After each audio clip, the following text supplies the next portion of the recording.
If you want to randomize questions in SurveyMonkey, this quick guide will show you exactly where to find the setting and what to expect when you try to use it. Randomizing questions can help reduce bias, keep surveys more balanced, and make sure your respondents don't always see questions in the same order. That's especially useful if you're building customer feedback forms, internal surveys, research questionnaires, or any survey where order can affect the answers. Before we jump in, if this tutorial helps you out, go ahead and hit like and subscribe for more quick software guides just like this.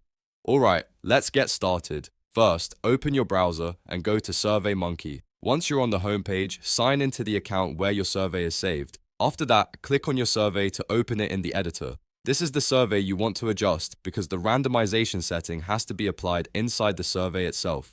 Once your survey is open, look for the Page Logic drop-down menu. This is where SurveyMonkey keeps a lot of its survey flow and organization settings. Click that menu to reveal the available options. From there, look for Question Randomization and click on it. This is the feature used to change the order of questions so they don't always appear in a fixed sequence. Now, here's an important thing to know. When you click into Question Randomization, SurveyMonkey may ask you to upgrade your plan. That means this feature may not be available on the free plan, and you might need a paid subscription to use it. If you see that upgrade prompt, it's not something you're doing wrong. It simply means randomizing questions is part of a higher tier plan. So if you're on a free account, you may need to either upgrade or use a different survey structure depending on your goals. If you do have access, you can continue with the randomization setup and apply it to the questions in your survey.